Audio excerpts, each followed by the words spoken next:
जय श्री राम एवरीवन। तो अभी तक हमने डिस्कस किया था कि लग्न की क्या इम्पोर्टेंस है, सेकंड हाउस की क्या इम्पोर्टेंस है, फोर्थ की क्या इम्पोर्टेंस है मैरिड लाइफ में।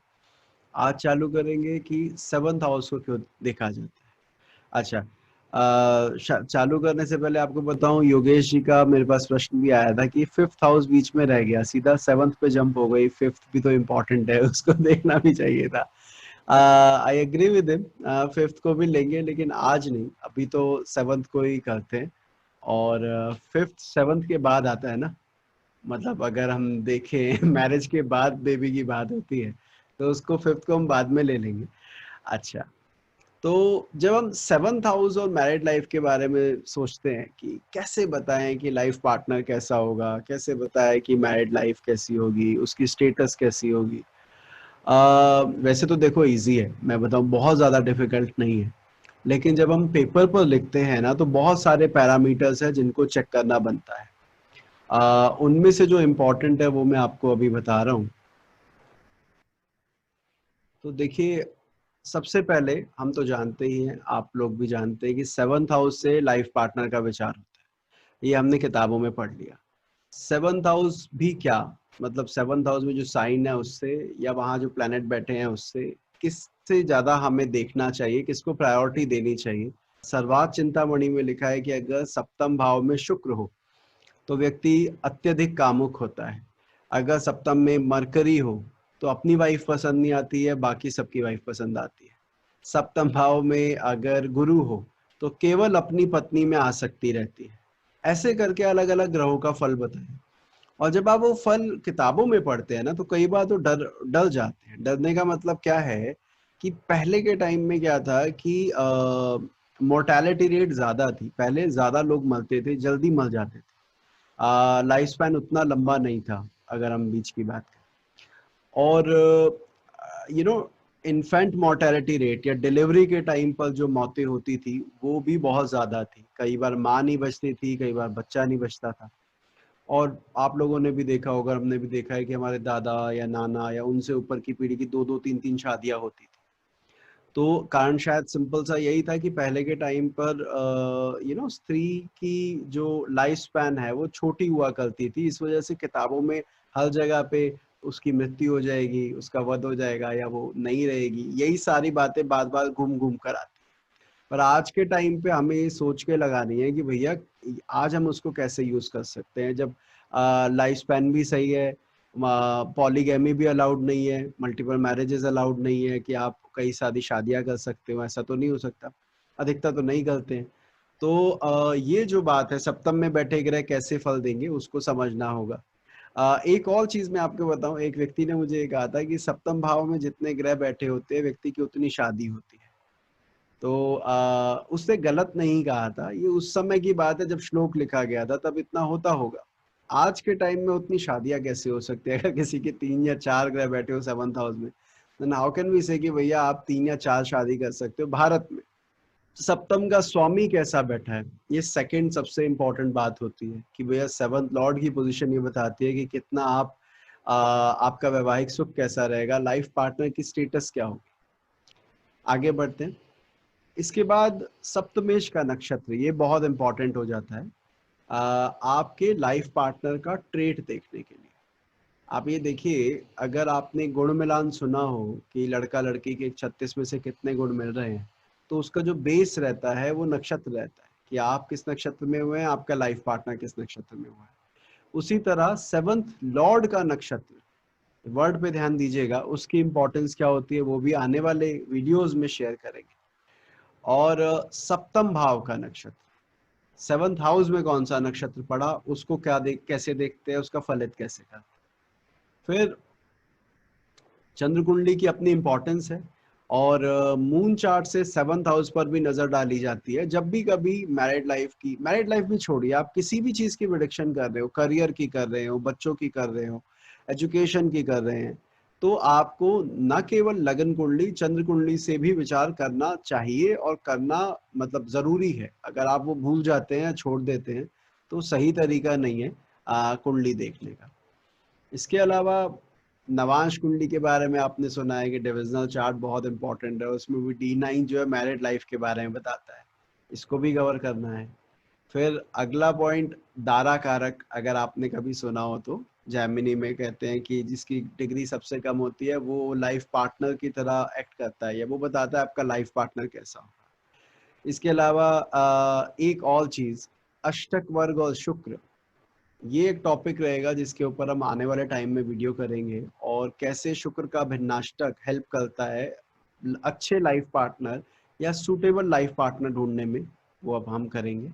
और एंड में एक उपपद कुंडली होती है जैमिनी में। ये 10 फैक्टर है जिनके बारे में 7th हाउस, लाइफ पार्टनर, आपका जीवन साथी कैसा होगा उसके बारे में जानना हो तो इनको देखा जाता है मोटा मोटा। और इनमें हर एक की अपनी अलग अलग उपयोगिता है। एक ये बताता है कि आपका लाइफ पार्टनर कितना पैसे वाला होगा, रसूख कितना होगा, आपके लाइफ में उसकी कितनी इंपॉर्टेंस होगी। दूसरी तरफ कुछ चीजें बताती हैं कि उसका व्यवहार कैसा होगा आपके प्रति। अब इन 10 को हटाकर एक नई चीज के बारे में बात करते हैं, वो है शुक्र के बारे में, जो सबसे बेसिक चीज है किसी भी की कुंडली में अगर मैरिड लाइफ देख। और यहाँ मैं लड़का लड़की की बात नहीं कर रहा हूँ, दोनों की बात कर रहा हूँ।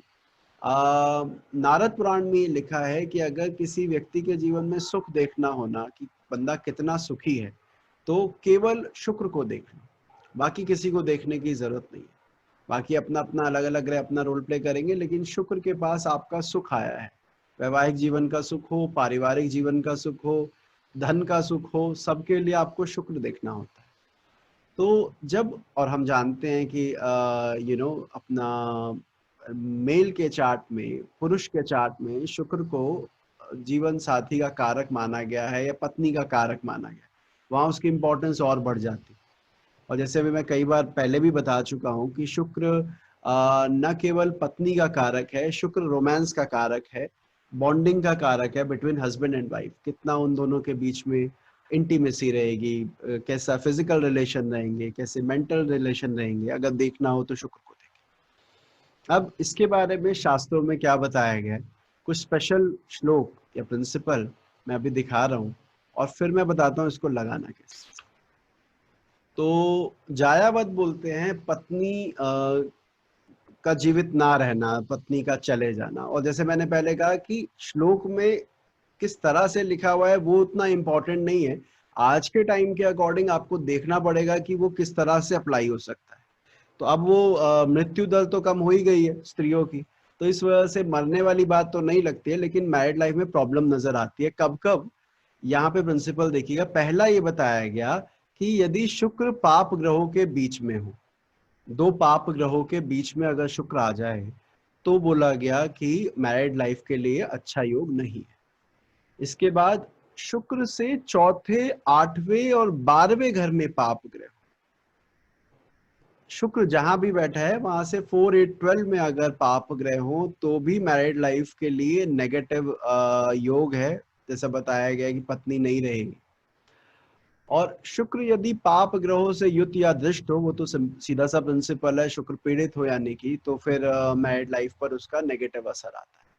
अगर इन तीनों में से तीनों कंडीशन लग जाए तो उन्होंने ये कह दिया कि जिस पुरुष की कुंडली में यह योग हो उसकी स्त्री की मृत्यु हो जाती है। ठीक है।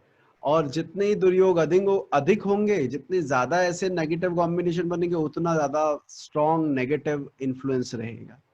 तो मैं अगेन यहाँ पर बोलूंगा, मृत्यु वाला पार्ट हटा दीजिए, मैरिड लाइफ की तरह देखिए कि क्या ये योग होने पर मैरिड लाइफ में असर आता है। तो मैं कुछ कुंडली आपको दिखाता हूँ। ये कुंडली है बांग्लादेश की, 27 जुलाई 1965।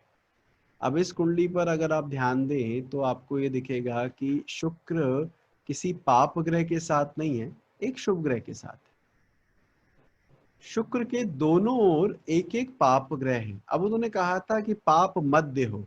पाप मध्य के दो मतलब होते हैं, या तो आप जहां बैठे हैं आपके साथ ही दो पापी ग्रह बैठ जाएं, एक की डिग्री आपसे कम हो और दूसरे की डिग्री आपसे ज्यादा। यहाँ पर हम कहेंगे कि जिसे पाप मध्य, उसको पाप मध्य कहा जाता है। और अगर अगले घर और पिछले घर में बैठे हो तो उसे पाप कल्तरी बोला जाता है। यहाँ पर अगर इस चार्ट में आप ध्यान दें तो शुक्र के साथ एक मित्र ग्रह है जो कि नैसर्गिक शुभ ग्रह भी है, लग्नेश भी है। लेकिन उसके बावजूद यहाँ पर सूर्य मंगल के बीच में शुक्र आ रहा है, और 7वें घर का स्वामी जिससे लाइफ पार्टनर देखा जाता है, उसका विचार किया जाता है, वो 12वें घर में राहु के साथ है। अभी यहाँ पर हुआ क्या, यहाँ पर बिना तलाक के हस्बैंड और वाइफ अलग अलग रह रहे हैं, और काफी सालों से अलग रह रहे हैं, कि कोई फॉर्मल तलाक नहीं हुआ है, लेकिन हस्बैंड अपना कहीं और किसी और शहर में है बांग्लादेश में, और ये किसी और जो जातिका है, मतलब इनकी पत्नी जो है वो किसी और शहर। तो शुक्र यहाँ पर सिर्फ पाप कर्तरी योग में और सप्तमेश का 12वें जाने के इस तरह के फल दिखे, ऑल्दो तलाक नहीं हुआ। अच्छा, इसके बाद एक चार्ट और मैं आपको दिखाऊं ऐसा, हाँ इस पे ध्यान दीजिएगा। इसमें 2 पाप ग्रहों के साथ शुक्र बैठा है, जैसा आप देख रहे हो। जब कभी भी 2 पाप ग्रहों के साथ शुक्र बैठ जाए तो वैसे ही उन्होंने बता दिया कि भाई ये नेगेटिव योग है, पाप मध्य में या पापी ग्रहों के साथ आना। अच्छा, इसके अलावा बोला गया था 4, 8, 12, इससे देखते हैं। तो इससे जब हम 4, 8, 12 भाव देखें, जहां शुक्र बैठा है, चौथा खाली है, 8वें में एक शुभ ग्रह है, कोई प्रॉब्लम नहीं, 12वें में 2 क्रूर ग्रह है, राइट। अच्छा, यहाँ पर जो 7th लॉर्ड है वो भी मंगल के साथ, सॉरी शुक्र के साथ बैठा है, राहु के साथ बैठा है। यानी राहु का प्रभाव यहाँ पर 7th लॉर्ड और 7th के कारक शुक्र पर है, और दोनों बुध की राशि में बैठे। इस योग में जातक के साथ क्या हुआ कि इनकी पत्नी इनके साथ नहीं रही, और वो इनको छोड़कर चली गई। मतलब एक सुबह उठते हैं और देखते हैं कि घर में पत्नी नहीं है, और उसके बाद काफी सर्च किया, नहीं मिली, और बाद में पता लगा वो कहीं और चले गए हैं, किसी और के साथ चले गए। तो यहाँ पर ये जो राहु मंगल शुक्र का योग वैसे भी बहुत अच्छा नहीं बताया जाता, परंतु इसकी कुंडली में इस तरह से ये योग फलीभूत हो। और अगर आपको चौथे भाव वाला जो हमने डिस्कशन किया था कि चौथे भाव में 2 क्रूर ग्रह हो तो परेशानी होती है, प्रॉब्लम आती है डोमेस्टिक लाइफ में, इस नेटिव के साथ यही इशू रहा कि ये अब जाने के बाद ना तो शादीशुदा में काउंट होता है, ना ही तलाकशुदा में काउंट होता है, तो वो स्थिति में बेचारा फंस गया। तो यहाँ पर भी शुक्र के पीड़ित होने पर इस तरह का असर दिखा। अच्छा, एक और कुंडली है शायद ऐसी, हाँ पटियाला, राइट राइट राइट, एक सेकंड रुकिएगा। यहाँ पर भी शुक्र पर ध्यान दीजिएगा। यहाँ पर शुक्र सूर्य शनि के साथ है, राइट, 2 क्रूर ग्रहों के साथ बैठा है शुक्र। सप्तम अधिपति अपने से अष्टम और लग्नेश की दृष्टि में है, लगन लॉर्ड उसको देख रहा है, पर है वो मकर राशि। यहाँ पर विवाह 3 महीने नहीं चला, और 3 महीने के भीतर भीतर दोनों को अलग होना पड़ा। जिनके साथ इनका विवाह हुआ वो पहले से किसी और को पसंद करते थे, जिस वजह से इनको, मतलब जब शादी के बाद पता लगा और सारी बातें खुली तो साथ नहीं रहा गया, और 3 महीने बाद ही अलग होने की प्रोसेस स्टार्ट हो गई थी, ऑल्दो तलाक में टाइम लगा था। तो कहने का मतलब ये है कि शुक्र जो आपकी लाइकिंग्स को रिप्रेजेंट करता है, शुक्र बहुत इंपॉर्टेंट प्लैनेट है किसी की भी मैरिड लाइफ में, और वो ये रिप्रेजेंट करता है कि आप किस तरह की चीजों को पसंद करते हैं और आप उसको कितना भोग पाते हैं। ये दोनों चीजें हम शुक्र से देखते हैं। अगर जैसा कि शास्त्रों में लिखा है, मैं आपको बताऊं कि शुक्र अगर शनि की राशि, शनि के नवांश में है, तो आपको ऐसी चीजें पसंद आती हैं जो कि चलो चीजें नहीं बोलते चीजें, क्योंकि चीजों के लिए अलग नियम है। ऐसे लोग पसंद आते हैं जो आपसे उम्र में बड़े। आपको अपने से बड़ी उम्र के लोग ज्यादा पसंद आएंगे, उनके साथ रहना ज्यादा अच्छा लगेगा, और आप चाहे पति या पत्नी आपकी हो, कोशिश रहेगी कि अपने से बड़ी एज की मिले तो ज्यादा बेहतर। उनके साथ जल्दी दिल लगता है क्योंकि आपकी कुंडली में योग ऐसे लेकर बैठे। वहीं शुक्र यदि मंगल की राशि और मंगल के ही नवांश में हो, तो आपको ऐसा व्यक्तित्व पसंद आता है जो निर्भीक है, जो किसी से डरता नहीं है, वेल बिल्ट अप है, जैसे कहते हैं कि खुद भी इंजॉय कर रहा है, आपको भी इंजॉय लाइफ करवा रहा है, इस तरह का व्यक्तित्व आपको पसंद आता है।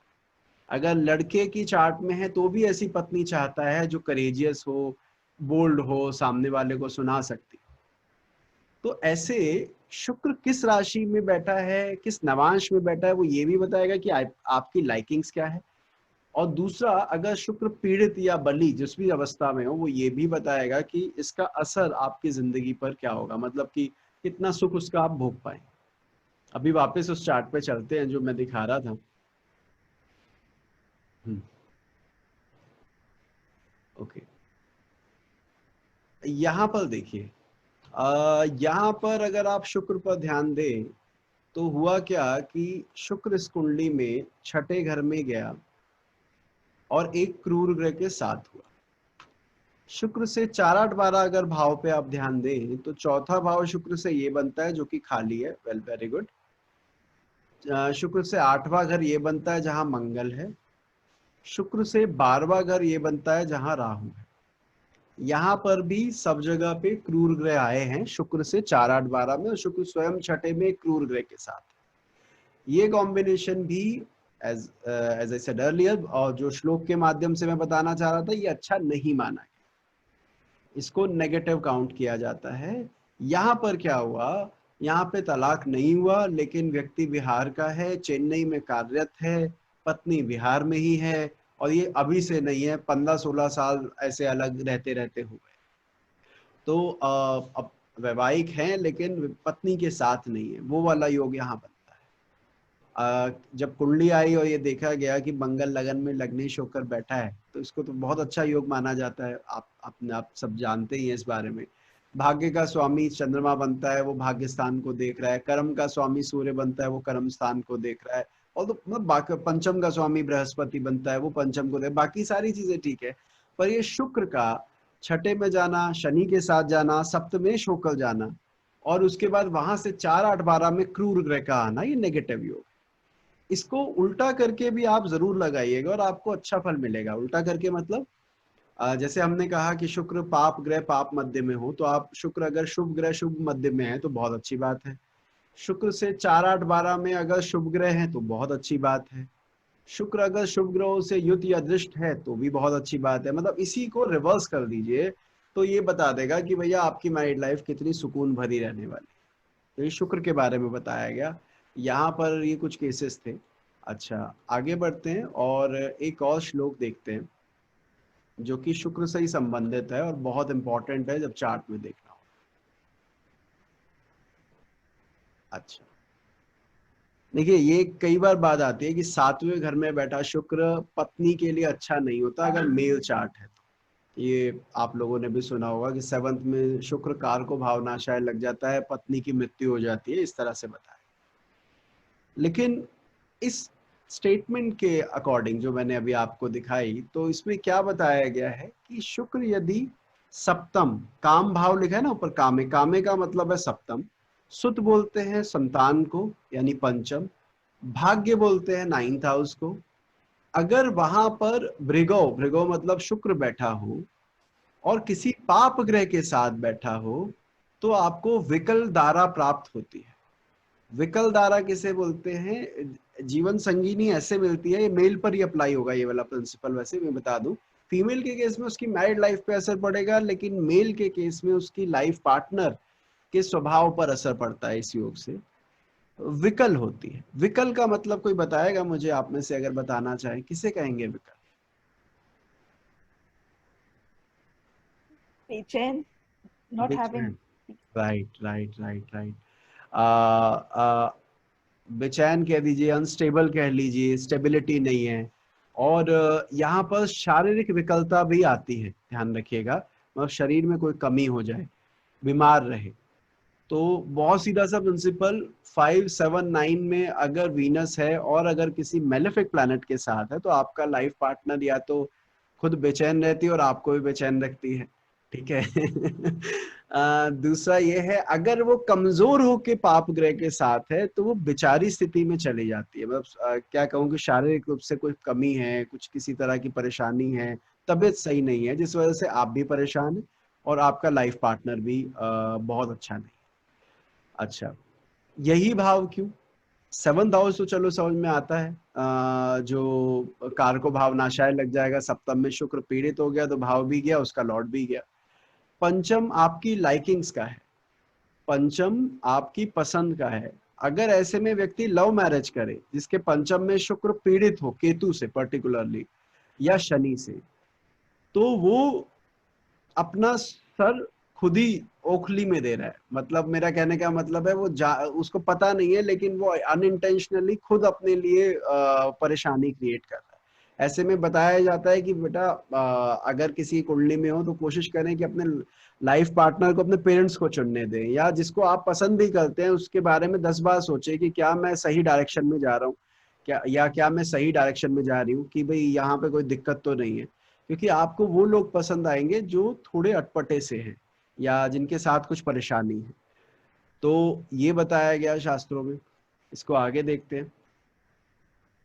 यहाँ देखिए, ये है 30 मार्च 1979 का चार्ट है। रात के 9:12 वडोदरा। आपको एक चीज और दिखाऊंगा, इसके बाद वाला चार्ट भी खास है काफी, या चलो अभी बता देता हूँ। इन दोनों चार्ट में, ये अगला चार्ट है 15 अप्रैल 1979, रोहा महाराष्ट्र का। अच्छा, इन दोनों चार्ट में काफी सिमिलैरिटी है। शुक्र केतु दोनों के पंचम में है, ठीक है। शनि राहु दोनों के लाभ भाव में है, क्योंकि ज्यादा दिन का फर्क नहीं है, 15 दिन का फर्क है। लेकिन एक मेजर फर्क क्या आया कि सूर्य सप्तम में आ गया सेकंड चार्ट में, ये महाराष्ट्र वाले चार्ट, और पहले चार्ट में चंद्रमा वहां पर था। इससे और एक और चीज मैं आपको बताऊं, अगर आप शुक्र केतु दोनों दिन की अगर कुंडली हाथ से बनाएंगे या कंप्यूटर से बनाएंगे, यू विल सी कि 30 मार्च को शुक्र केतु के ऊपर से नहीं गुजरा था, और ये रोहा वाले चार्ट में, महाराष्ट्र वाले चार्ट में शुक्र क्रॉस कर चुका था केतु। डिग्री की कितनी इंपॉर्टेंस होती है यहाँ पर समझना, और एक ग्रह कितना कहानी बदल सकता है। पहले वाले चार्ट में जातक की पत्नी बीमार है, जिस वजह से मैरिड लाइफ अच्छे से नहीं चल रही। यहाँ पर अगर आप नोटिस करें तो सप्तमाधिपति छठे घर में बैठा है, एक नीच ग्रह के साथ बैठा है, और उसके अलावा छठे के स्वामी की गुरु की दृष्टि छठे भाव पर आ रही है, यानी सप्तमाधिपति छठे भाव में नीच ग्रह के साथ षष्ठेश से दृष्ट है, राइट। अच्छा, अब दूसरे चार्ट में और वीनस केतु का योग है जो हमने कहा, तो वो बीमार रहने के योग और काफी परेशान सेहत की वजह से वो रही। सेकंड चार्ट में तलाक होने की नौबत पहुंची, क्योंकि जीवन साथी बहुत स्ट्रॉन्ग पर्सनैलिटी रहा। मतलब वो अपने सामने अपने पति को कुछ समझ नहीं रहे थे, जिस वजह से परेशानी बढ़ती गई, और लेवल ये आ गया था कि 2000 में आते आते 2008 आते आते इनके बीच में तलाक की बात चालू हो गई। अब हो चुका है तलाक, तो 2008 में इनिशिएट हुआ था। मेरा कहने का मतलब ये है कि सूर्य का सप्तम में उच्च अवस्था में आना जो बोल्डनेस लाइफ पार्टनर को दिया, और हम जानते हैं कि सूर्य जो है ना वो ऊर्जा का प्रतीक है। और जब किसी की हेल्थ के बारे में आप अंदाजा लगाते हैं तो वहां पे सूर्य की भी बहुत अधिक महत्ता हो जाती है, बिकॉज सूर्य और मंगल ये दो एक ऐसे ग्रह हैं जो हाईली एनर्जेटिक है।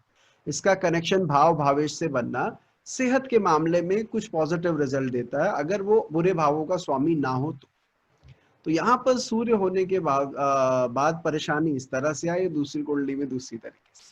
अच्छा, दोनों ही केस में शुक्र केतु का योग पंचम में था, इस वजह से विकल, एक जगह विकल शरीर था, एक जगह विकल बुद्धि थी। ये फर्क यहाँ पर आया। अच्छा, एक और कुंडली देखते हैं। रोमानिया का चार्ट है ये।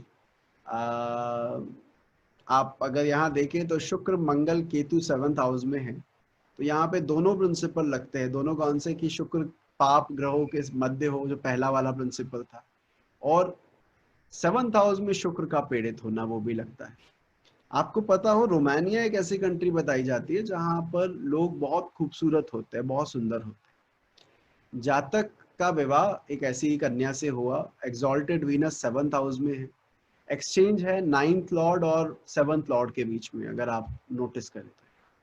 अच्छा, लेकिन इस कुंडली में जो सबसे बड़ा मेलेफिक प्लैनेट होता है, सबसे ज्यादा मेलेफिक प्लैनेट होता है, वो होता है मंगल, कन्या लग्न, अष्टमाधिपति और तीसरे भाव का स्वामी होकर। ऐसे में उसका सप्तम भाव में बैठना, शुक्र के साथ बैठना जो पत्नी का कारक है, ये प्रॉब्लम क्रिएट करता है। अब यहाँ पर क्या हुआ कि अच्छे जीवन साथी के साथ विवाह होने के बावजूद तालमेल बिल्कुल नहीं बैठ पाया, और उसकी वजह से इन दोनों का तलाक हो गया। तो अभी भी इस जातक ने जब हमारी इससे लास्ट टाइम बात हुई तब ये उसकी तारीफ ही कर रहा था। बस ये कह रहा था कि कुछ कंपेटिबिलिटी, मेंटल कंपेटिबिलिटी थी, कुछ इशू था, वो सेट नहीं हो पाया, इस वजह से हम दोनों अलग हो गए। अन्यथा कोई ऐसा उनके स्वभाव में कमी नहीं थी, अभी भी तारीफ कर रहे थे। तो ये क्यों, ऐसा कब होता है? जब शुक्र स्वयं तो बली है लेकिन उसके साथ पाप ग्रह आके बैठे हैं, तो हम कहते हैं वो व्यक्ति तो सही है लेकिन स्थिति, परिस्थितियां ऐसी हो गई जिस वजह से हम दोनों के बीच में कंपैटिबिलिटी नहीं बन पाई।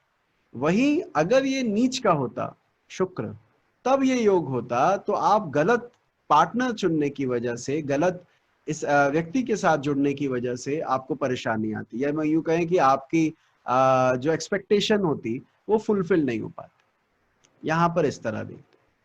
अच्छा, इस कुंडली को अभी रहने देते हैं।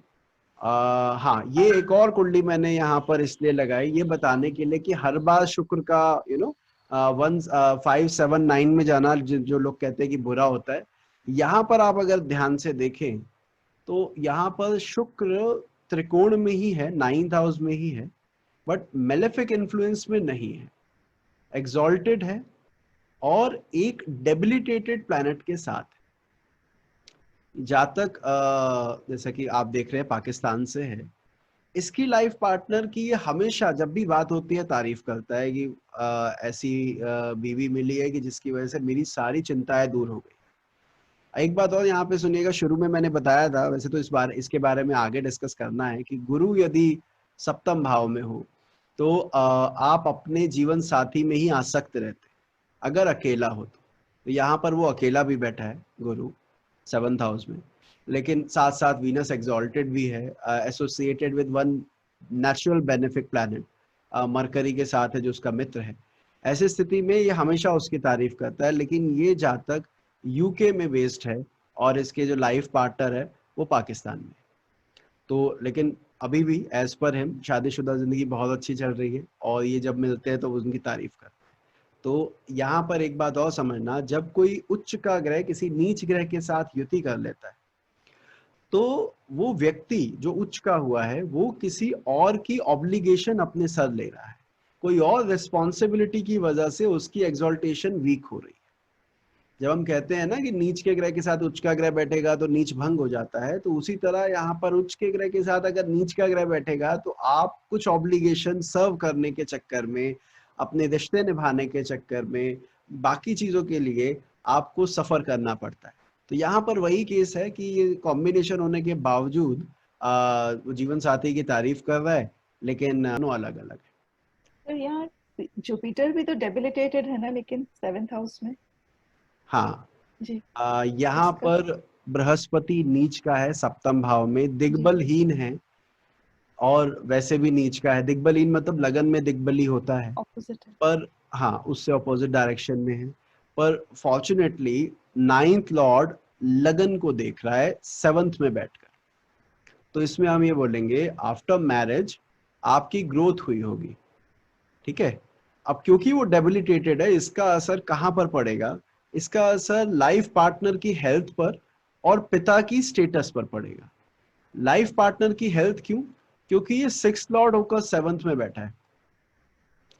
और पिता के ऊपर क्यों? क्योंकि पिता के लिए अगर आप यहाँ पर फोकस करें तो 9th लॉर्ड होकर डेबिलिटेटेड होना अपने आप में ये कमी को दर्शाता है। पर यहाँ पर अगर आप ध्यान दें तो सूर्य जो पिता का कारक है वो एक्सॉल्टेड है, राहु के साथ है, तो वो वाली जो कंडीशन थी जो पिता पर अप्लाई होनी थी वो तो हट जाएगी। लेकिन इस पर 7th हाउस के बीमार रहने की संभावना, 7th लॉर्ड के बीमार रहने की संभावनाओं को बल मिलेगा गुरु के नीच के होने की वजह से। ठीक है, ओके, आगे देखते हैं। हाँ, ये क्वेश्चंस आप लोगों के लिए है जो वीडियो देख रहे हैं अभी। इन दो चार्ट में आप चुनिए इस आधार पर जो अभी हमने बात करी थी कि किस कुंडली को आप प्रेफर करेंगे फॉर मैरिज, या शुक्र के आधार पर इन दोनों में से कौन सी कुंडली ज्यादा अच्छी है और क्यों। तो ये बताइएगा कमेंट सेक्शन में, देखते हैं किसका आंसर सबसे ज्यादा अच्छा आता है। सर मेरा ये सवाल था कि जैसे शुक्र आपने बताया कि अगर किसी पाप ग्रह के मध्य में है या साथ में है, या वो सप्तमी अगर कोई लॉर्ड है वो 6 या 8 में जा रहा है भाव चलित के कारण, अगर उसका पोजीशन चेंज हो जाता है, तब हम इस रूल को कैसे अप्लाई करेंगे? ओके, सर भाव चलित में वो शिफ्ट हुआ, लेकिन बर्थ चार्ट में आपने कहा वो अच्छी पोजीशन पर है, मैं यही समझूं अंजू जी? नहीं सर, आपने जो बताया कि अगर वो मैलिफिक्स के बीच में फंस जाता है राइट, तो वो बुरा प्रभाव देता है। राइट, तो अगर मान लीजिए कि भाव चलित में उसने पोजीशन शिफ्ट कर ली, कुंडली में वो एक भाव में दो नीच या दो मैलिफिक्स के साथ में बैठा है, बट भाव चलित में वो आगे या पीछे खसक गया, तब हम उसको कैसे लेंगे? अगर शुक्र की डिग्री और उस ग्रह की डिग्री में लगभग 15 डिग्री या उससे ज्यादा का गैप है, तब आपको वो कंसीडर करने की आवश्यकता नहीं है, फिर तो कोई परेशानी नहीं, चीजें सुधर गई। और उसमें भी अगर वो आगे चला गया भाव चलित में, अगर वो अगले भाव में मूव हो गया तो ये और बेहतर है, क्योंकि पिछले में जाने से क्या होगा, ठीक है अभी 15 डिग्री का गैप नहीं है, लेकिन ग्रेजुअली तो वो कम होगा ना, आपका भविष्य तो उसी से होके गुजरेगा। तो आपने जो पूछा उसके अकॉर्डिंग अगर पीछे होगा तो ज्यादा बेहतर नहीं है, आगे होने पे बहुत ये चीज है। ठीक है, हाँ योगेश जी आप कुछ पूछ रहे थे। सर मेरे कुछ प्रश्न थे सर। पहला तो सर जो आपने बोला था कि जो कई ज्योतिषी ये बोलते हैं कि अगर जितने number of planet 7th house में होंगे तो उतनी मैरिजेस होगी, राइट, और जैसे आपने बोला कि आज के टाइम में वो पॉसिबिलिटी तो नहीं है, क्योंकि हमें सिविलाइज जो आज का प्रेजेंट सिस्टम है वो मल्टी पॉलीगैमी लागू नहीं करता। पर क्या सर हम जो कानूनी रूप से जो विवाह कर रहे हैं उसी को इसमें काउंट करेंगे क्या? कई लोग जो रिलेशंस में रहते हैं, एक्स्ट्रा मैरिटल भी कह सकते हैं या कुछ तरह के रिलेशंस में रहते हैं, तो क्या वो हम मल्टीपल रिलेशंस में उनको काउंट कर सकते हैं क्या? और सर दूसरा मेरा प्रश्न ये था कि जैसे सर आपने हमें बताया था कि मंगल और शुक्र की युति होती है तो व्यक्ति पैशनेट होता है, तो सर हमेशा जब भी मंगल और शुक्र की जो राशियां होती है वो हमेशा समसप्तक रहते हैं एक दूसरे से। तो अगर किसी भी ऐसे लग्नों में अगर दोनों साथ में होंगे और उनके बीच में जैसे आपने कहा था अगर कोई प्लैनेट नहीं है तो व्यक्ति पैशनेट होगा, तो क्या हम इसको ये मान सकते हैं क्या कि जातक और उसका जो स्पाउस है वो एक दूसरे के लिए पैशनेट होंगे रिलेशन में? और क्या सर हम इस थ्योरी को एक्स्ट्रापोलेट कर सकते हैं दूसरे लग्नों के लिए भी, जैसे मान लीजिए 3, 6, 9, 12 है, या फिर जहाँ पे शनि चंद्रमा के और सूर्य के अपोजिट में रहता है कर्क राशि और सिंह राशि में, तो क्या हम उसको वहां एक्स्ट्रापोलेट कर सकते हैं क्या इस सिद्धांत को वहां पे? मैं चाहूंगा नहीं, ये जो सेकंड आपने प्रिंसिपल बोला कि मास वीनस अगर साथ में हो, तो हमारे भी जो डिस्कशन हुआ था वो बताया था कि भाई अगर बीच में कोई ग्रह नहीं है तो ये मैरिड लाइफ के लिए अच्छा बताया गया नाड़ी शास्त्र और बाकी जगह। आपने पूछा कि जिन लग्नों में लग्नेश सप्तमेश सूर्य शनि या चंद्र शनि बनते हैं, क्या वहां पर भी लग्नेश सप्तमेश की युति को हमें पॉजिटिव लेना चाहिए? मैं अगर ये सही समझाऊं तो यही कहा। हाँ, और जब बुध और गुरु है सर समसप्तक एक दूसरे से, अगर मर्ज हो रहे हैं 3, 6, 9, 12 में सर उन लग्नों में। ओके, देखिए शुक्र मंगल के केस में तो स्पेशल बात ये हो जाती है कि वो काल पुरुष के भी लग्नेश सप्तमेश है। जब आप उनके चिन्ह बनाते हैं उसमें ही मेल और फीमेल वाले जो चिन्ह हम यूनिवर्सली जिसका इस्तेमाल करते हैं वो आते हैं, तो वहां पे तो ये थ्योरी पूरी तरह अप्लाई होती है। गुरु बुध में भी काफी हद तक दोनों के बीच में मेंटल कंपैटिबिलिटी ऐसी बन जाती है कि स्थिति आराम से निकल जाती है। जहां तक चंद्र शनि की बात है, अब अगर आपका मान लीजिए कर्क लगन है और आपका चंद्र शनि का योग है और वो शनि लगन को भी देख रहा है, तो हम क्या कहेंगे कि जो सप्तम अधिपति है क्रूर ग्रह होकर लगन लग्नेश दोनों को इन्फ्लुएंस कर रहा है। तो यहाँ पे पलड़ा एक तरफ झुक रहा है सप्तमेश की तरफ। और अगर इसका उल्टा हो जाता है कि आपका कर्क लगन है और आपका लग्नेश और सप्तमेश वही चंद्र शनि बने और वहां पे चंद्रमा शनि के साथ बैठकर लगन को देख रहा है, तो वहां पर लाइफ पार्टनर बहुत गिविंग हो जाता है। गिविंग हो जाता है मतलब आपके लिए सब कुछ मर मिटने को तैयार है, आप जो चाहो आपके लिए करने को तैयार है।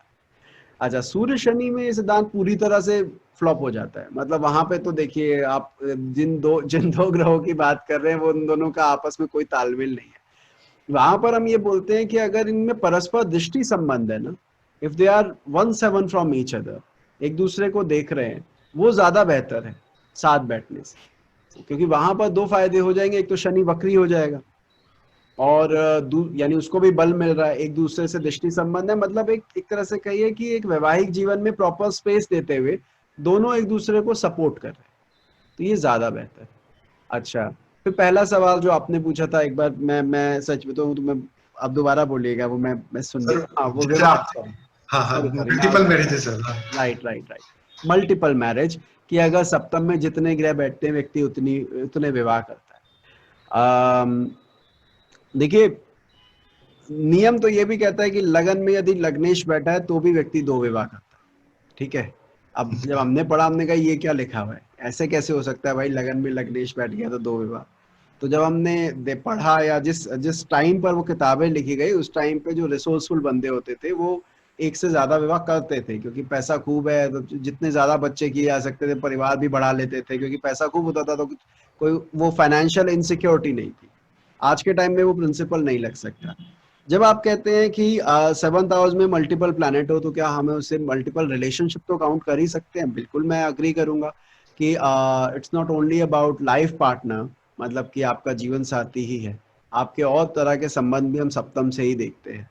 और अगर मैं किसी और कंट्री में होता, यूके का चार्ट देख रहा हूँ, वहीं के नेटिव का है या यूएस के नेटिव का, तो मैं डेफिनेटली कहता भैया 3-4 पार्टनर जितने दिखते हैं उतने पार्टनर आपके दिखते हैं।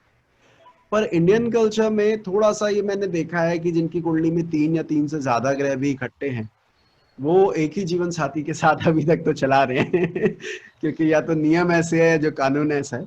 पर हाँ, उनका पास्ट जरूर रहा है, पास्ट जरूर रहा है। जो लोग आए जिनसे कंफर्मेशन ली गई, तो हाँ, एक स्ट्रॉन्ग सीरियस रिलेशनशिप में इन्वॉल्व थे, और उसके बाद अभी अपने लाइफ पार्टनर के साथ। अच्छा, यहाँ पर एक बात और समझिएगा योगेश जी, इसको अभी तो हम इसको कवर नहीं करते कि देखिए, अफेयर, आप किसको पसंद करते हैं, उनके साथ रहना, उसके साथ घूमना, उसके लिए पंचम भाव महत्वपूर्ण है। और जहाँ एक दूसरे की जिम्मेदारी निभानी है और शारीरिक संबंध है, उसके लिए सप्तम भाव इंपॉर्टेंट हो जाता है कई केसेस में। और आप लोगों ने भी बहुत देखा होगा कि लव मैरिज से पहले तो व्यक्ति कह रहा है कि यार इस जैसा मेरा कोई मुझे मिल नहीं सकता, लेकिन जैसे ही वो पंचम सप्तम में कन्वर्ट हुआ, जैसे ही वो व्यक्ति घर में आ गया, उसके बाद लगा यार इससे बुरा तो कोई है ही नहीं, और उसके बाद तलाक हो रहा है।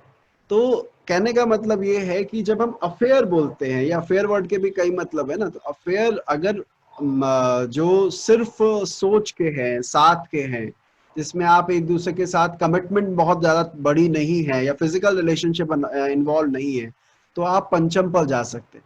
सप्तम पे तो वही होगा जहां पर रिस्पॉन्सिबिलिटी, साथ रहना, लिव इन रिलेशनशिप, इस तरह की चीजें ऐड ऑन हो जाती है। एक क्वेश्चन और था, सॉरी। जी जी जी, बोलिए बोलिए बोलिए। सर मैं पूछा था कि जैसे अपन चंद्र लगन से अपन मन को देखते हैं सर, तो सर मैंने कहीं पढ़ा था कि शुक्र लगन से लोग बाग है ना वैवाहिक मैरिजेस को भी देखते हैं या शादी को भी देखते हैं, और फीमेल चार्ट में गुरु लगन को भी ले सकते हैं। जैसे अपना डिस्कशन हुआ, आपने हमें ज्ञान दिया था कि मंगल को देखना चाहिए ज्यादा विवाह के लिए, तो क्या ऐसा भी ऐसा करके देखा जा सकता है? ऐसा करेंगे, अभी मैंने बचा रखा है उसको, शुक्र का विन्याष्टक बचा रखा है, उसको करेंगे। और दूसरा, आप एक चीज नोटिस कीजिए ना, यहाँ पे हमने क्या कहा, हमने कहा शुक्र से 4-8-12, इसका मतलब हमने शुक्र कुंडली का प्रयोग किया है, वरना हम 4-8-12 शुक्र से क्यों देखते। तो उसको लगन बनाकर देखना इंपॉर्टेंट होता है, उससे 7वां घर भी इंपॉर्टेंट होता है। मतलब आपको मैं एक चीज बताता हूँ मांगलिक दोष के बारे में, इससे समझ में आ जाएगा इस बारे में। मांगलिक दोष के लिए क्या कहते हैं कि लगन कुंडली से अगर कोई योग बने तो वो 100%, अगर चंद्र कुंडली से वही योग बने तो उसकी वेटेज 50%, और अगर शुक्र कुंडली से बने, यानी शुक्र कुंडली ली है उन्होंने मैरिड लाइफ के लिए, तो 25%। तो अगर किसी व्यक्ति की कुंडली में शुक्र मंगल साथ है और वो वैसे मांगलिक नहीं दिख रहा हमें, मतलब जो हम कहें कि लगन से नहीं दिख रहा है, लेकिन शुक्र मंगल साथ है और बाई चांस चंद्रमा से मांगलिक बन गया, तो वो भी उतना ही मांगलिक है, उसमें कोई कमी नहीं है, मतलब पूरे पूरे योग उसके मांगलिक वाले दिख जाए। तो इसका अर्थ ये हुआ कि शुक्र कुंडली को जरूर देखना है, इंपॉर्टेंट। मनु जी के पास चलते हैं, मनु जी ने रेज हैंड किया हुआ है। हाँ जी सर, वीनस का जो कंबशन है उसका भी इफेक्ट मैरिज पे पड़ता है? किसका, दोबारा बोलिएगा। वीनस का कंबशन। वीनस का combustion, right right right right right. Venus का कंबशन पे देखिए, 2 डिफरेंट थॉट्स मैंने पढ़ी है, और जब मैंने इसको अप्लाई किया तो मैं इसको मेलेफिक इन्फ्लुएंस में आना और वीक होना तो मानेंगे ही, अनटिल और अनलेस वो रेट्रोग्रेड। कंबशन के साथ रेट्रोगेशन वाला पॉइंट अगर जुड़ जाता है तब तो डिफरेंट बात है, लेकिन अगर ये दोनों साथ में नहीं है और कंबशन है, कंबशन में भी ध्यान रखिएगा 5 डिग्री से कम और 1 डिग्री से ज्यादा है, दोबारा बोलूंगा 5 डिग्री से कम कंबशन हो रहा है, मतलब जो रेंज है दोनों का वो कम 5 डिग्री, लेस देन 5 डिग्री है और मोर देन 1 डिग्री है, तो वहां प्रॉब्लम ज्यादा आती है। और वहां पे प्रॉब्लम के ज्यादातर केस ये होते हैं कि जो आपकी फैमिली के, जो सूर्य जिन जिन चीजों को रिप्रेजेंट करता है, हमें उनका इन्वॉल्वमेंट अपनी मैरिड लाइफ में कम करना चाहिए, ठीक है। सूर्य जिन जिन चीजों को रिप्रेजेंट करता है। हाँ ज्योति, आप क्या पूछ रहे हैं, बताइए। सर वीनस की रेट्रोग्रेशन को कैसे देखेंगे सर? वो थोड़ा अनयूजुअल बिहेवियर देते हैं। दोबारा बोलिएगा, सॉरी मैं वीनस का रेट्रोग्रेशन हाँ अनयूजुअल बिहेवियर देता है सर? हाँ, लाइफ पार्टनर के लिए अनयूजुअल बिहेवियर देता है, लेकिन वो स्ट्रांग भी बन जाता है। दोनों बातें हैं, देखिए समझिए, जिस चीज को सिग्निफाई करता है नेचुरल कारक की फॉर्म में, अगर वो रेट्रोगेट हो जाए तो एक तो उसकी प्राप्ति में विलंब होता है।